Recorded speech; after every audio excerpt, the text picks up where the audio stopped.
So, ayan na, Baby Jess Rexel namin. 8 days mo na ngayon, anak. Today is Martina's birthday. 28 December. So, ikaw, palagi ka lang natutulog. Sa gabi gising. Tulog sa umaga, sa gabi gising. So, ayan. Ibidihan ka ni mamang para remembrance. Super himing ng tulog mo, anak. Smile ka pa, ha? Smile pa yan. So, ayan, nag-chinski na ikaw. And, kagabi, natanggal na din yung pusod mo.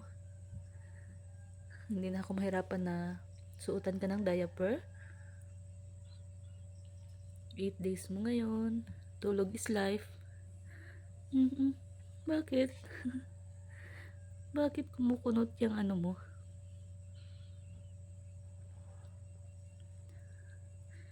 So, ayan. Hindi na kita binabalot kasi parang naiinita na ikaw.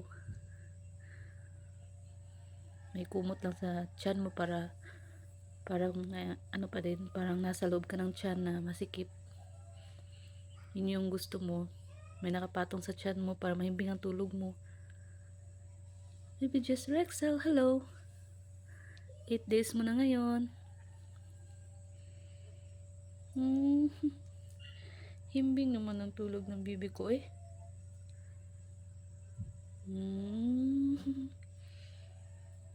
Yan. Tulog ka muna dyan, bibi, ha. Init? I-off na ni mamang electric fan para hindi maingay sa video.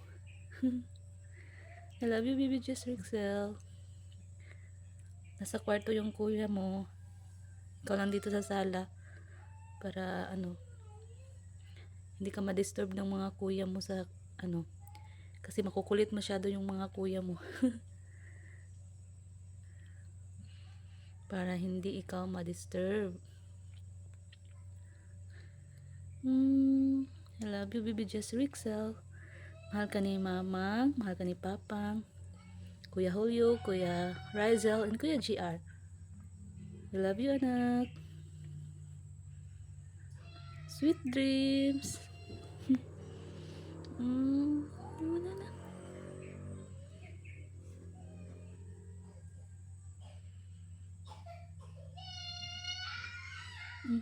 Nagsigaw na si brother mo.